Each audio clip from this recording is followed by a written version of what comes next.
barriers to employment. Also, our HR department is working on yearly audit GASB 75 report, gathering all active employee data as of 6/30/25. And I know Member Mike Sell sent an email asking what that contracts. Yes. Yep, okay, great. Thank you. For Minnesota paid leave applications, about 40 into the state. Questions or comments on our HR report? Member Mike Sell? Just real quickly, when it comes to our Minnesota paid leave applications, are we the ones who make those approvals, or is it the state who makes those approvals? The state makes the approvals, so once they apply from the state website, then we get notified, and then we get notified when it's either denied or approved. Okay, We and have don't- we had any denials, just out of curiosity? We've had a few, and they don't give us details, but if the paperwork is filled out wrong from the physician or the employee, that can cause a delay or a denial, and then they have to resubmit. So that's what we've heard, the majority of our denials, if any, were coming out of that realm. Okay, and otherwise, the process is going well for our staff to put those applications in and that kind of a thing? I think it's relatively easy to do. It's sometimes the waiting game is there. It says ISD 709. Do bills go out? And the answer was every month, correct? Correct. So thank you for that question. Any follow-up? Yeah, quick follow-up. So the total of the outstanding balance from our students was quoted at $7,000. Is that just in the last month then?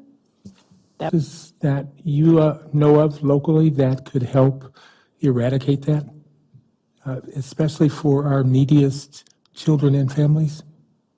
That's a very nice question. I mean, we do provide a free breakfast and lunch, and it is mostly, you know, our secondary students can go in the line again to get additional food.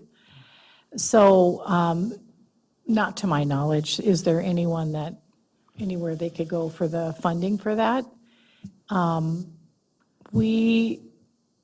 When I got here 5 years ago, our outstanding bill was almost $23,000 for the year. It went all the way up to the 80,000s. Well, then with our free lunches now, it went back down. So $7,000 is amazing.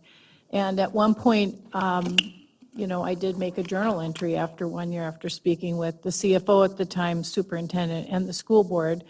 We wrote those dollars off. Mm-hmm. Thank you.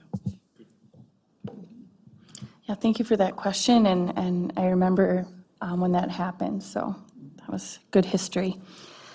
So the staffing report for child nutrition, we hired a new employee for Lakewood Elementary School, and we have currently have 3 jobs open at East, Lincoln, and Piedmont. Seeing no other questions or comments, we'll move on to our facilities department report. There's always a lot going on in facilities. So for the manager's minutes, construction on the First Street build-out project remains underway with structural steel getting ready for installation, wall framing, sheetrock, and priming and painting walls are underway. And later we'll have even more in-depth update on the First Street building too, later on in our packet. Some things that our facilities department are working on: the state fire marshal will be doing walkthroughs at Lakewood and Homecroft. Backup generator inspections are completed. All school boiler calibrations are completed. And scope development continues for the Lakewood fuel conversion and boiler installation.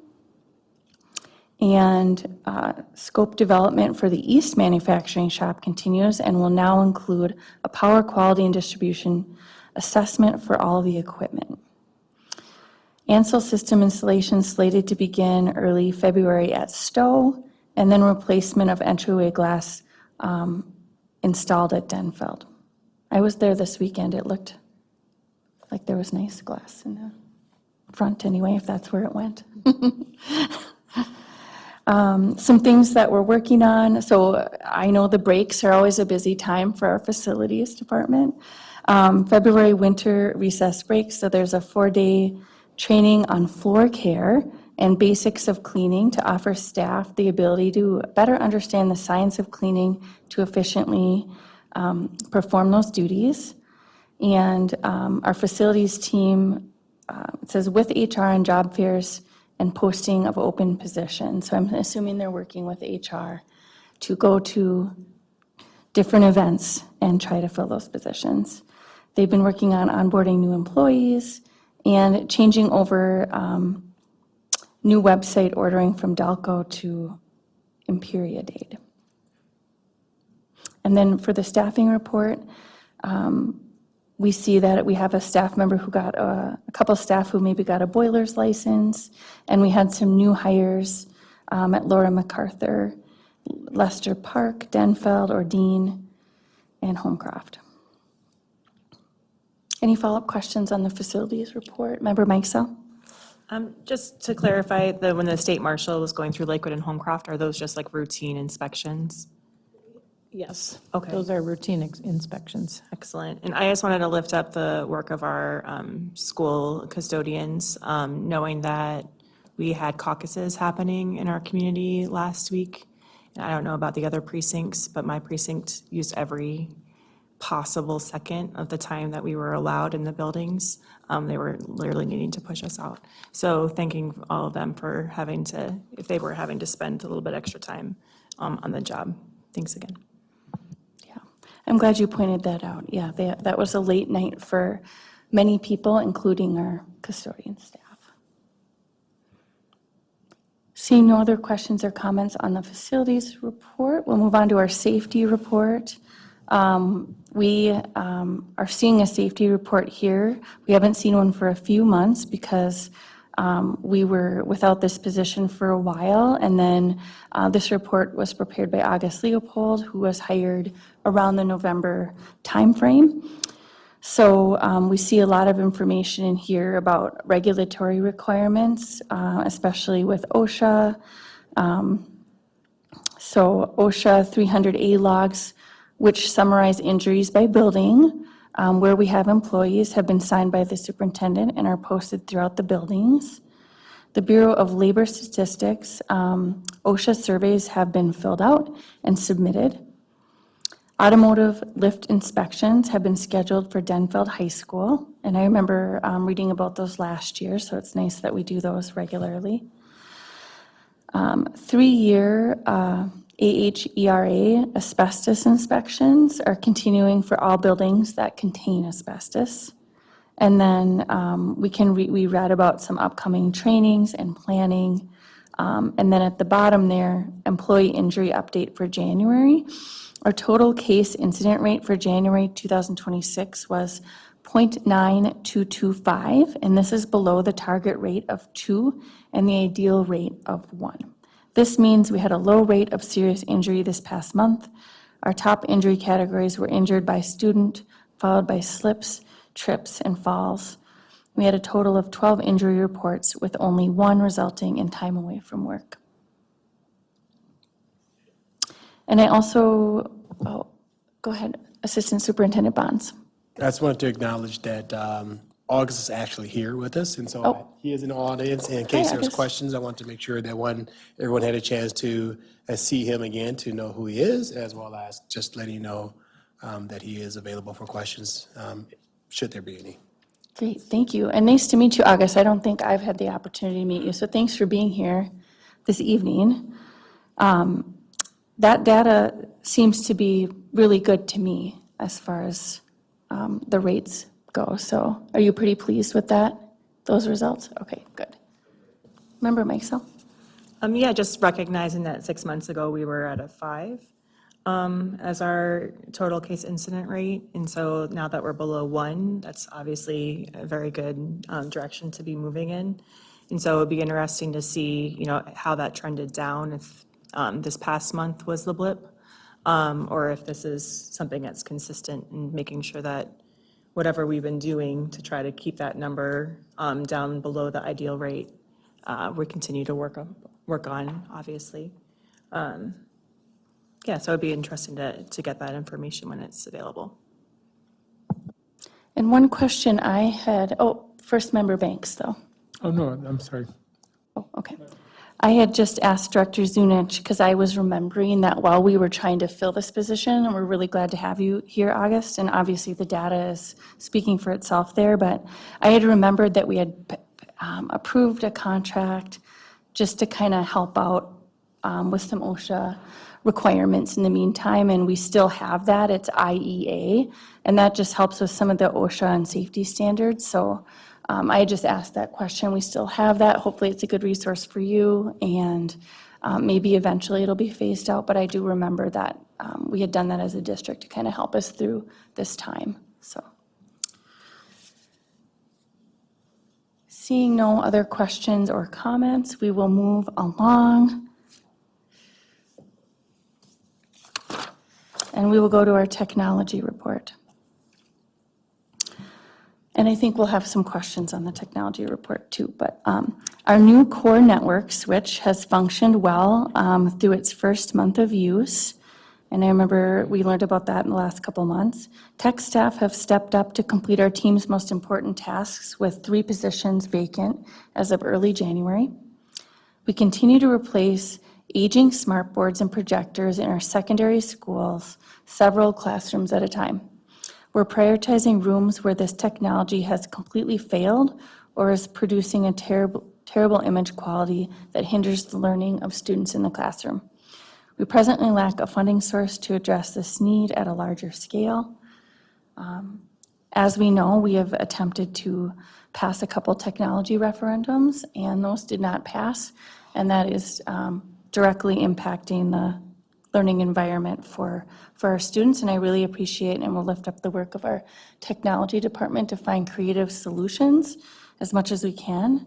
Under the what we're working on section, it says 4 display panels were ordered for Lincoln Park Middle School to be installed in rooms with the most problematic current display solutions in place. So I was just wondering, with how this connects to what I just read in the manager's minutes, are those display panels what we're replacing the smart boards and projectors with, and what are display panels?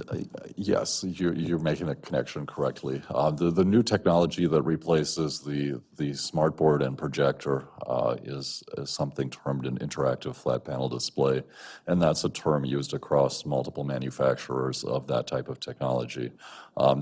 Smart makes some of them. There's other companies that make them as well. And this is just basically a TV on the wall that gives teachers touch and markup ability, as well as displaying that bright, vivid image that the projector that's being taken out no longer does. Are there any things that this technology doesn't do that the smart board did? I think there are differences between smart boards and even the smart branded equivalent of this technology. There's certainly an evolution in the way that certain nuances of the product behave. There's things that it can do that the prior technology can't, and there's some things that are a bit different. And I may have misspoke because when we talked earlier, I was thinking that some of the panel displays were being replaced with more like television technology as opposed to. Yeah, there are districts certainly where the direction has been set that smart boards are getting replaced with non-touch televisions, which are available at quite a low cost and do not provide any interactivity in terms of like that touch or pen markup, but they display that bright, vivid image that our classrooms don't get anymore as these smart boards and projectors age. What we're going with is something that still allows for markup with a finger or a stylus type of pen, as well as something that lets the user interact with the content on the screen like you would interact with a touchscreen Chromebook or laptop. Got it, thank you. Yeah. So my conversation with you was inaccurate, so I apologize. No, that's okay. It's that's good to fine. clarify and just be aware of. It's been, when we get out into different schools for visits, it's always interesting to see how the smart boards and these interactive flatboard displays are being used in really Yes. creative ways to create engaging learning environments for students. So Yeah, from elementary all the way onto high school. Yeah, so it brings about some change, but I would say by and large, it's a leap forward in terms of the viewability and usability of the technology. Great. And then I'll have maybe another question for you, seeing no other ones right now. But under what we're working on, implementing a long-term solution, providing guest Wi-Fi services across the district to meet the needs of community events and other programming outside of school hours. More of a comment than a question. Just really glad to see that. I mean, our schools are used in many different ways by our community, and I know for me, sometimes I'm not automatically hooked into the Wi-Fi. In fact, I don't even think my cell phone is. So sometimes it's hard to access Yeah, different things that I might need to if I'm visiting different schools, if I don't have my laptop, my district-issued laptop with. So I don't know if there's any more you want to speak on, but I was just really glad to hear that because, like Member Mike Sell mentioned, we had our caucuses at various schools last week, and I know there's many ways our community uses the yeah. schools. We heard from a variety of community-sponsored and district-sponsored events in our buildings that are at the off hours of the evening and/or weekends, that there's a need for internet, and we certainly have the built infrastructure within the buildings to provide high bandwidth internet.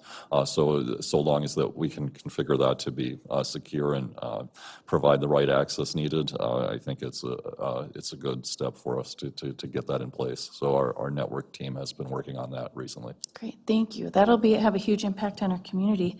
While I have you up here, for the staffing report, I see that we have an accepted offer for our network architect position, and that's been open quite a while, correct? That has been open about half a year. By the time he'll get here and start, assuming all goes according to plan, it will be almost half a year on the dot from when we posted that. Wow.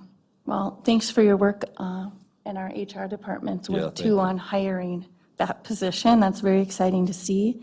And then it says we're continuing to work through the hiring process for IT security analyst and network engineer 1. Yes. So we still have a couple positions. And I can speak a little more to that since that report was saved and put into your packet.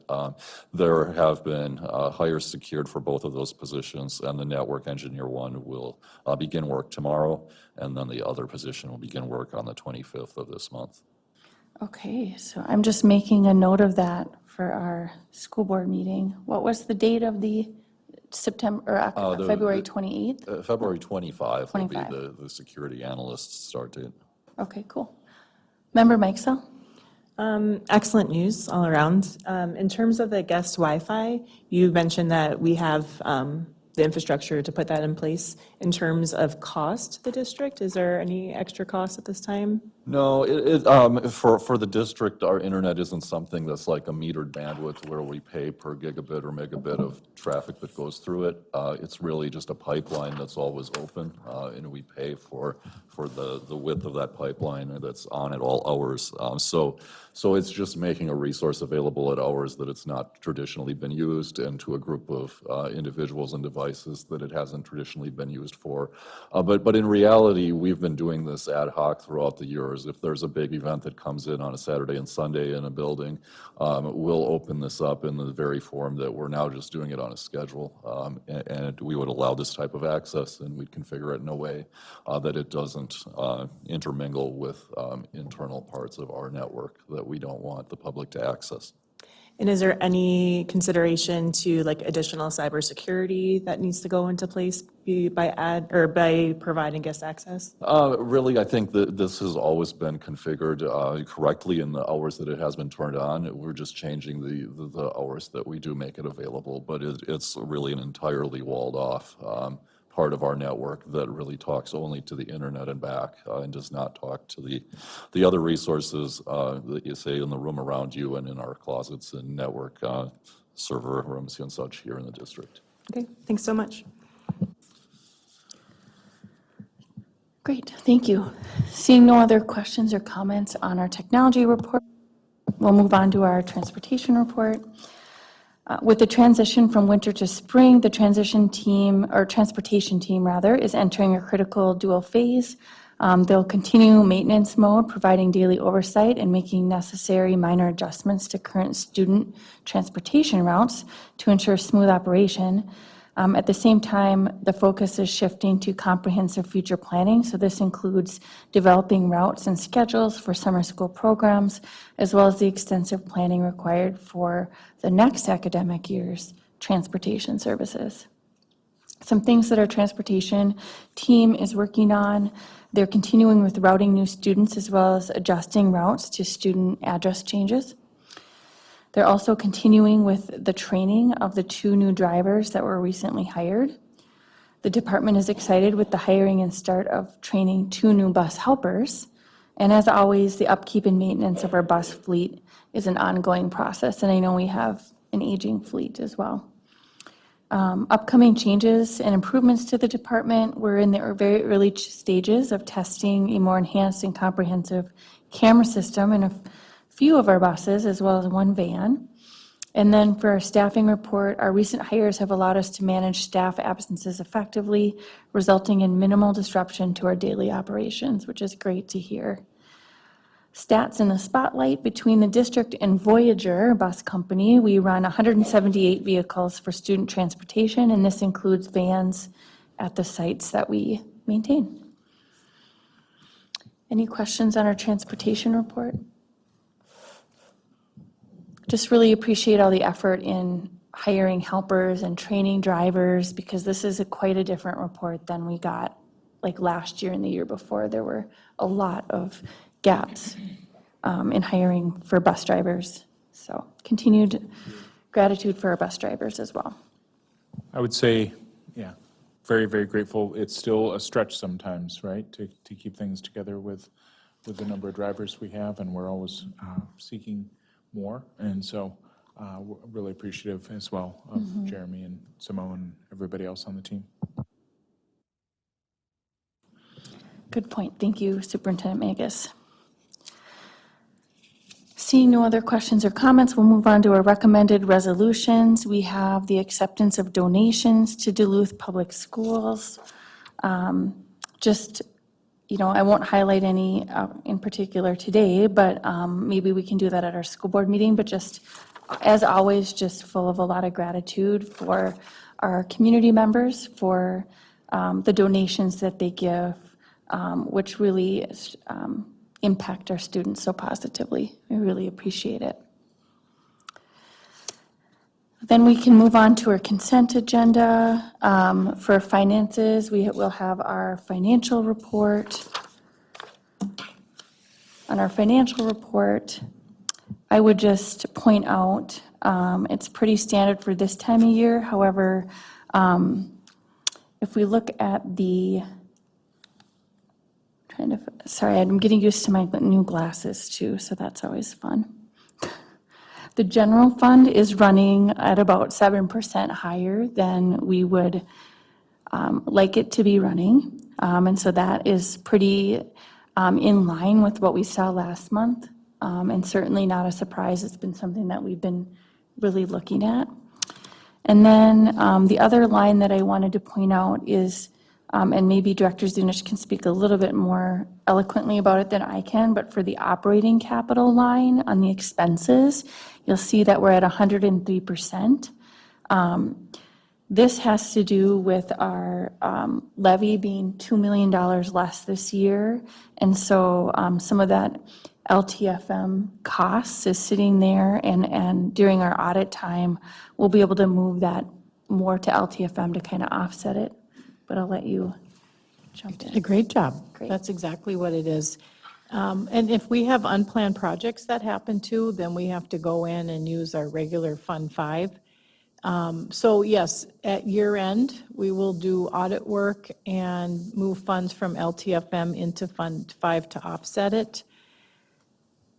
We are watching facility work every day, but as you can see, if the water main breaks or the floors are buckling or windows need to be replaced, I mean, we have to do those too. So we have safe buildings for our students.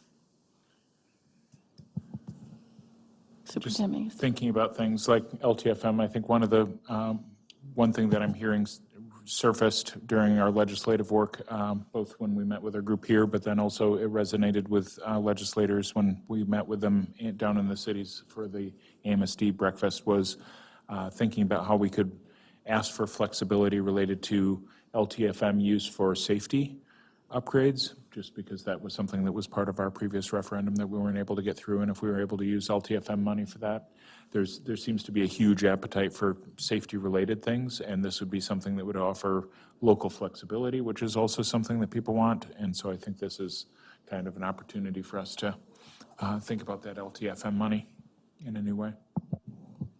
Absolutely, that's a really good point. So I look forward to having continued conversations with our legislators about that, and maybe talking to some folks down at Duluth, St. Louis County Days as well with my school board colleagues. Any other questions or comments on the budget summary report?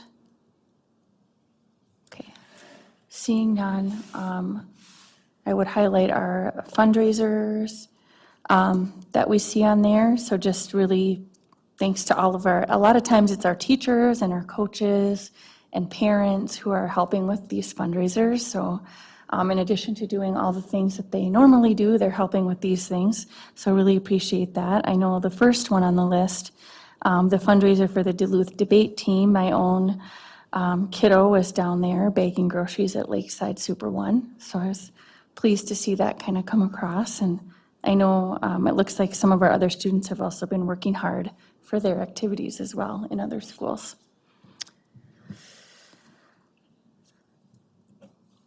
Next, we will take a look at our bids, RFPs, and quotes. So we have 3 this time. We have RFP number 340 for professional auditing services. We did put an RFP out there, and it's recommended that we're going to go with LB Carlson. This firm has done a lot of schools our size, and so our team thinks that that will be the best auditing firm for our school district. They've done schools like Edina, Orono, Anoka Hennepin, so some bigger schools. And you can kind of see the list of on page 18, the companies that maybe submitted or maybe didn't have a response. And I do know just from experience that auditors are hard to find, sometimes especially for school districts. So it's nice that we were able to find one that can accommodate our school district. There's also an RFP number 341, and that is for a district capacity study. For me, it's on page 20. You'll see a few different bids there. You know that we put that out, and maybe Superintendent Magus wants to speak a little bit more, but I think the recommendation is that we go with TeamWorks, and they're going to do a kind of a demographic study. And what's nice about that is then we can kind of see what does that demographic study say before we then move on to engagement, because depending on what the demographic study says, then we can kind of see maybe how much engagement or what kind of engagement we need. But if you want to add anything onto that. Sure.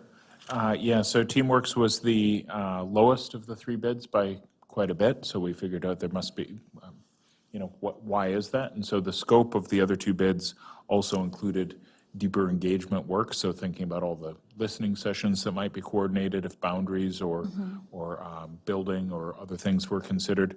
And so TeamWorks was just the demographics work, which I would say that the TeamWorks amount was very similar, if not cheaper, than the demographics work that was as the sub-items of the other contract. And I did verify with TeamWorks that if they were, if we chose to use them in the future, that it would be within this range as well. So basically, we feel like at this point it would be better for us to do the demographics work just to see where our trends are, because let's just say if we learned through our demographics work that we are at a peak of enrollment right now and things are going to decline, we would very much pursue that engagement differently, and we wouldn't necessarily be looking at as significant boundary work or things of that nature. But if the demographics work says that it's happening significantly and we need to consider something more larger scale, they would be involved and able to do that as well. So we felt like from a strategic standpoint, it would be best for us to have the demographics information before we try and solve a problem that we haven't clearly defined yet. And so that was part of it.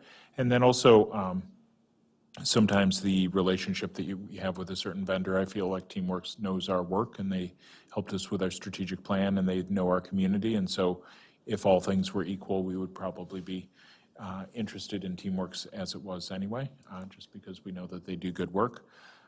They're also doing work with some pretty large school districts around the country related to this. So it's not just they're not just a Duluth customer, but they're working with quite a few other major districts too. So that's kind of where we were at.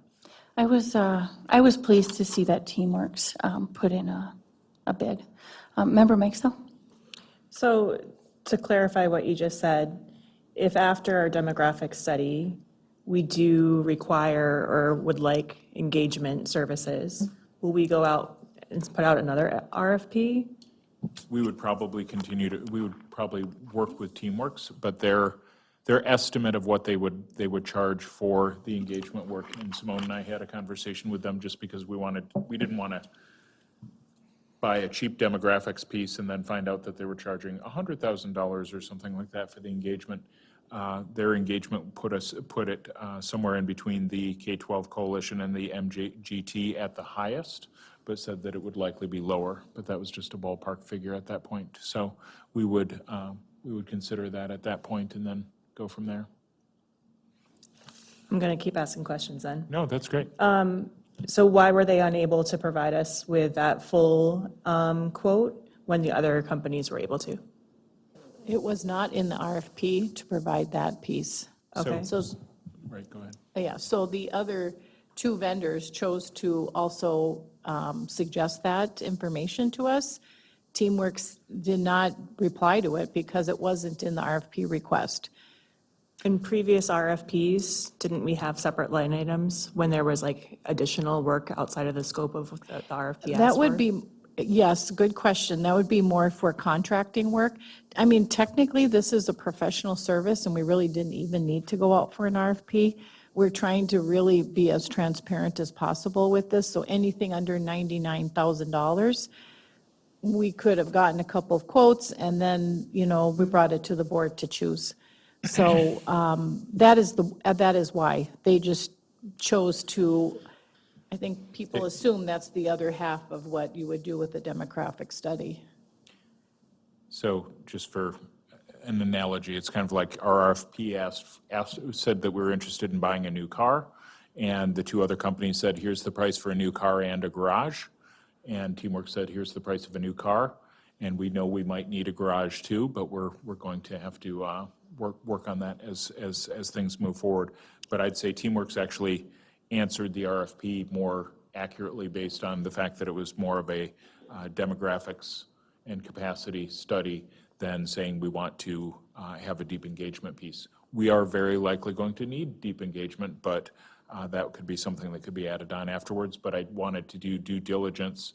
And so Simone and I had a conversation with Teamworks about what were their estimated prices if they were going to add that kind of garage or that public engagement piece, so to speak.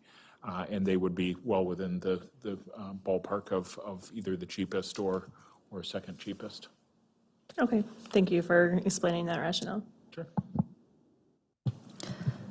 I have a little bit of a follow-up on that. So in November, for the expenditure contract signed, we looked at Thought Exchange, which we've heard a little bit about, but since we have that platform, would that ever reduce the cost of working with a company like Teamworks or any of these, being that we spent a chunk on that, and it's already been a very useful tool in many ways, as we heard about at our last committee of the whole, with engaging different stakeholders in our community, but would that kind of come into it? Are we going to let them know that we have this tool? And Yes. So we've had conversations with Thought Exchange about using that as one of the tools. But I think that there is also a need for public meetings. So I think that there will still be a need for like in-person public engagement as well. But Thought Exchange will definitely deeply enrich that conversation. And I'm actually meeting with Thought Exchange. I'm going to be at the national conference in a few days, and I'm meeting with Thought Exchange on Thursday too to talk about this, as well as some work we're doing with you know, they're building templates for us for this, and so they're ready to roll. But I think that it, you know, it could potentially decrease the costs of it, and I'm trying to find the words because it's a new tool. But if we're using Thought Exchange and maybe TeamWorks was planning to do a extensive survey for $5,000 of the extra money, they might not need to do that survey because we can use Thought Exchange, and so that would save us that amount of money for the report. It probably would not save the entire amount of the public engagement. I doubt it would, but it would assist us and probably lower that because we've already bought it and used it, and we're seeing, actually, we have several other projects we're thinking about for the budget reduction and reallocation work that we're doing. We want to use that for engagement as well. Thank you. That totally makes sense, and I know it could never replace that one-on-one engagement, but it's good to learn about how we can use that tool in conjunction with.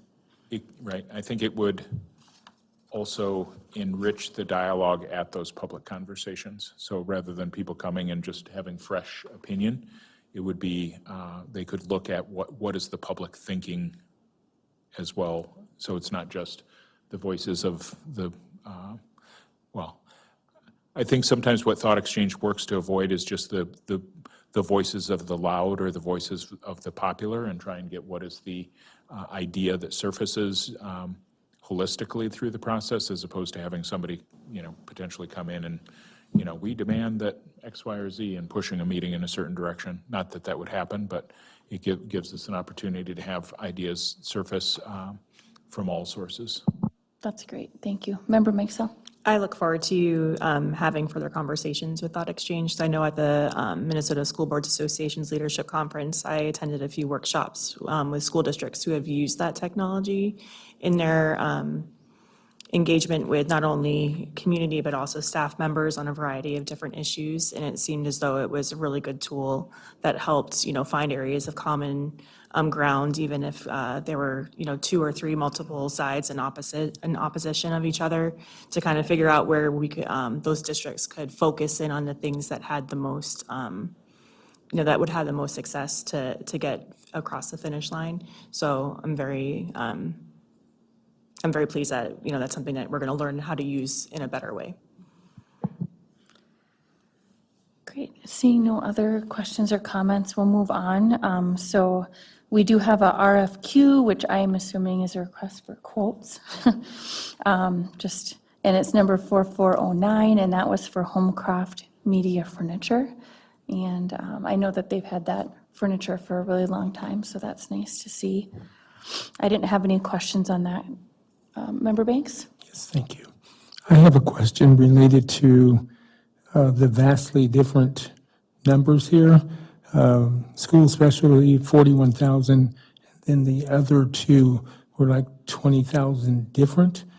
I would be concerned about the quality of furniture coming into the school. Can you talk a little bit about that? The quality was not in question. Brian Brown, our facilities manager, reviewed it, and the quality should be just as good, if not better. They just happen to be that much less in price. The time will tell. Thank you for that question. That's a really good one. We want our furniture to last for our kids, so. Item D, under the consent agenda, we do not have any contracts change. Well, we do have change orders. Those are more under miscellaneous. So that's interesting. But anyway, we'll move on to miscellaneous informational items. We do have a district property update.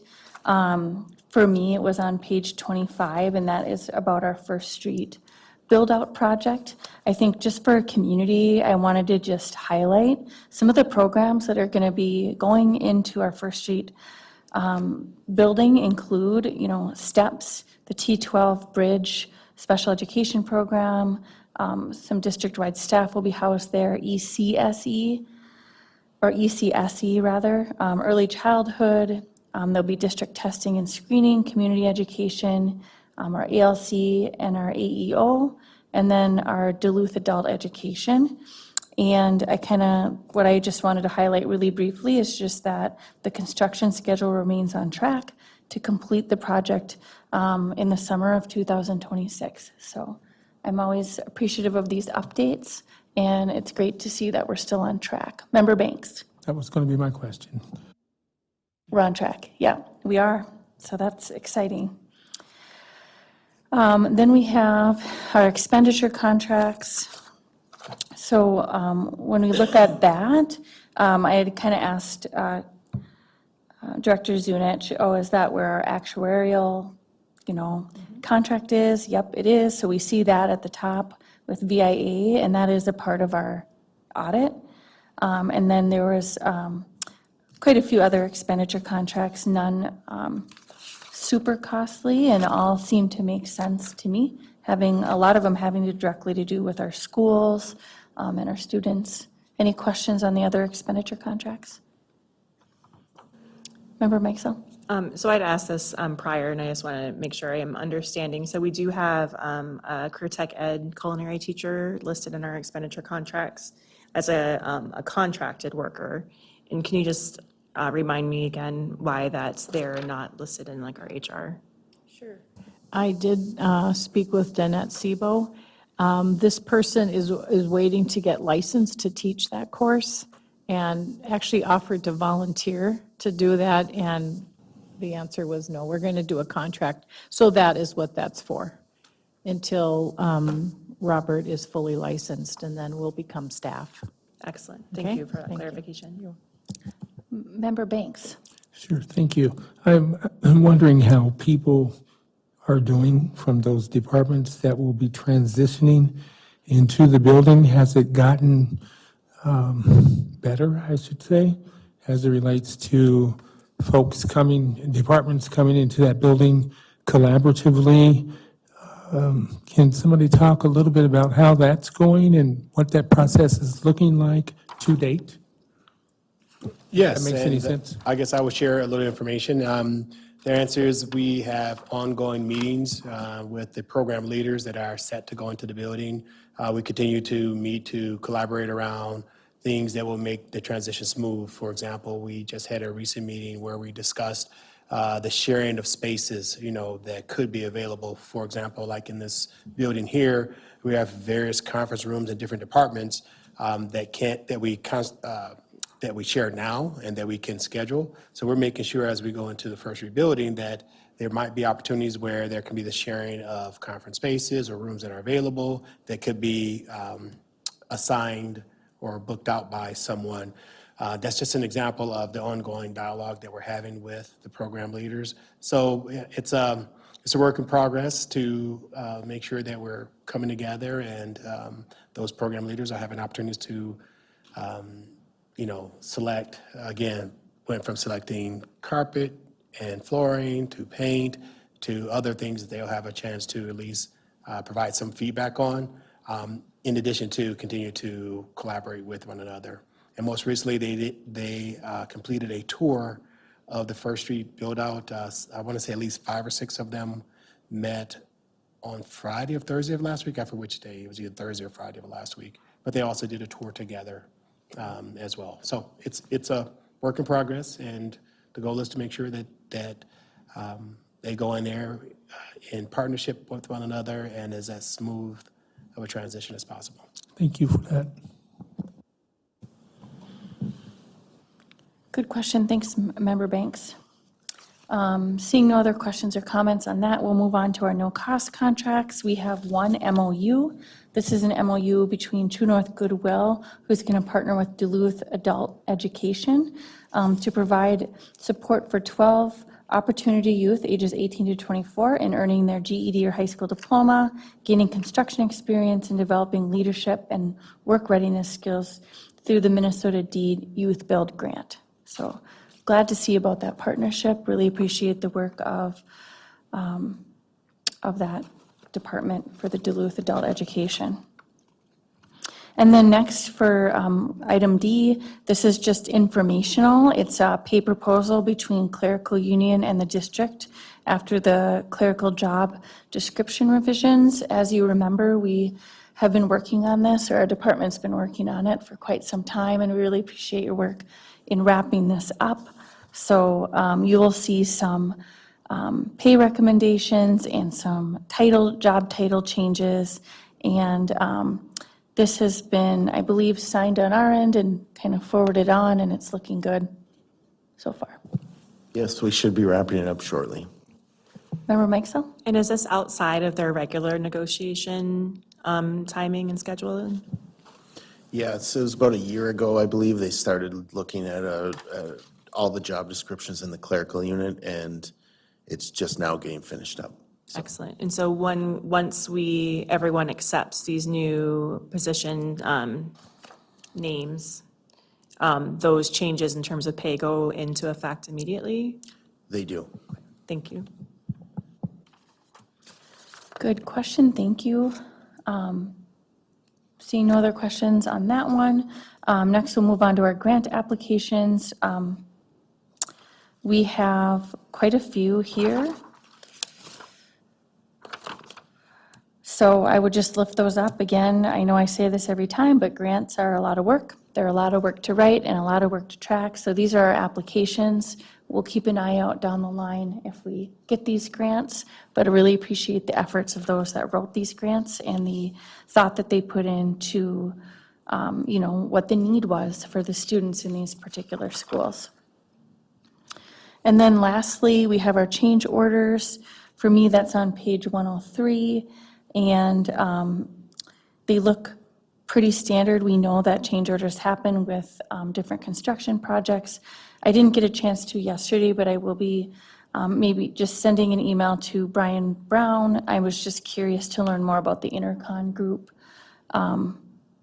change order, but and I can follow up with our committee here once I hear more about that. I was just curious to learn more about that particular change order, because it was a little higher, but probably still normal in the scope of the extensive project of the First Street. Superintendent Magus. Yeah, just, I think, thinking about that, we all want to make sure that we're careful fiscal stewards of expenditures, and if somebody puts in a bid and then has like multiple change orders that gets it higher than the original bid of other competitors, we want to make sure that we keep a very close eye on that. Not that that's what's occurring here, but we want to, I think that's very prudent on the part of the board and us administratively. Great, thank you. Any other last minute or last questions or comments on our Superintendent Magus? Just a comment for the public for something that we will be considering as it moves forward. We do have 2 independent contracts that I'm working on right now for our senior leadership team that previously and probably currently will be recommended that there's a relationship between my salary, because we had extensive salary study done previously, and we're having that done updated, but looking at the individual contracts of our assistant superintendent and our executive director of business services, not to talk about them while they're here at the table, but we're working on those negotiations as well and hope to bring that forward later in February. So we will have that information a few days before our board meeting so we can review? Yes. Okay, thank you.